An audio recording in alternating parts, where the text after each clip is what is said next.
Marie-Claire Kriegel, bonjour. Vous dirigez la maison, le Home de Préville, une maison pour personnes âgées, et vous êtes très au fait de la nutrition, enfin vous surveillez ça de façon assez près pour que ça soit à la fois équilibrant et un plaisir. Comment vous êtes arrivé à mettre en place une véritable démarche de ce genre ? Alors, je dirais tout d'abord que le repas est un moment très très important en maison de retraite parce que le repas permet aux résidents de se rencontrer. C'est un moment de convivialité où bien sûr ils se régénèrent, mais je dirais qu'en même temps c'est un moment où on a presque envie de dire pour certains résidents c'est encore le seul plaisir qui leur reste de bien manger. Donc on a depuis régulièrement, depuis quelques années, on remet un petit peu en cause ce qu'on fait. On fait des enquêtes de satisfaction, on demande aux résidents ce qu'ils pensent du repas. Et globalement, on peut dire qu'ils sont contents. Mais ce qui revenait souvent, c'est un manque de variété, un manque de choix.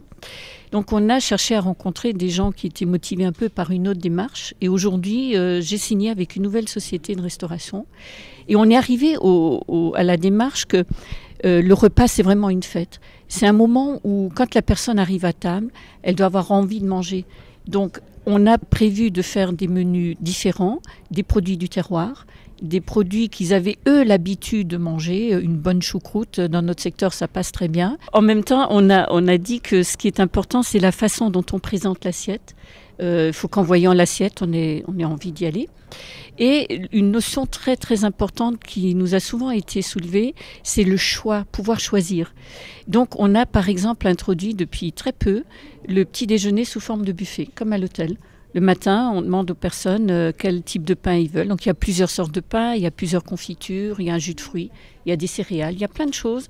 Et eux nous disent ce qu'ils veulent et font finalement leur petit déjeuner comme ils ont envie. La première fois qu'on l'a fait, nos gens étaient ravis. Ils nous ont dit « mais c'est formidable, quand est-ce que vous recommencerez ?» C'est tous les matins comme ça. On a dit aussi qu'au repas de midi, manger tous les jours de l'année avec le même traiteur, on s'en lasse. Donc on a le choix entre deux menus. Si on n'aime pas un menu, on peut choisir l'autre. Pour le fromage, par exemple, 150 résidents, on pensait ne pas pouvoir faire trop de variétés. Donc on avait un jour camembert, un jour Münster, un jour Roquefort, peu importe. Et aujourd'hui, on a un plateau de fromage tous les jours. Et les gens peuvent choisir ce qu'ils ont envie de manger tel et tel jour. Pour le menu du soir, on est carrément parti sur les habitudes des personnes à domicile. Donc, quand je les reçois pour une éventuelle venue chez nous, je leur demande comment ils s'alimentaient chez eux le soir. Or, certains, c'est un potage avec un plateau de charcuterie. D'autres, c'est un potage avec du fromage. D'autres, c'est carrément le café au lait et tartines.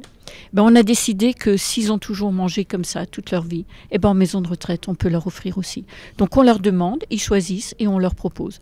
On propose aussi le soir un chariot dessert, 5 desserts différents, parce qu'on n'a pas forcément envie des desserts que nous proposons. Et je dois dire que ça a beaucoup, beaucoup changé en peu de temps. Nos résidents sont contents, ils nous le disent, ils sont heureux. En même temps, les résidents sont des personnes âgées, donc ils sont souvent astreints à des régimes, à des restrictions alimentaires. Alors, comment vous arrivez à associer à la fois le plaisir, la variété et ces contraintes physiques et biologiques ? Nous sommes très respectueux des régimes prescrits par des médecins. Par contre, arrivé à un certain âge, lorsqu'une personne est diabétique, en accord toujours avec le médecin traitant, nous décidons que ce n'est plus la peine pour certains de faire vraiment un régime sans sucre parce qu'on s'est rendu compte qu'à midi à table, on leur fait le régime. Ils rentrent dans leur chambre après, ils se goinfrent de petits gâteaux de sucre et d'autres choses et finalement le régime n'est plus du tout respecté et nos résultats sont très mauvais. Donc on tient compte de ce que le médecin nous demande vraiment de respecter, surtout si des régimes sont un petit peu sévères, mais le reste du temps on essaye de le dépasser et de faire plaisir. Marie-Claire Kriegel, merci.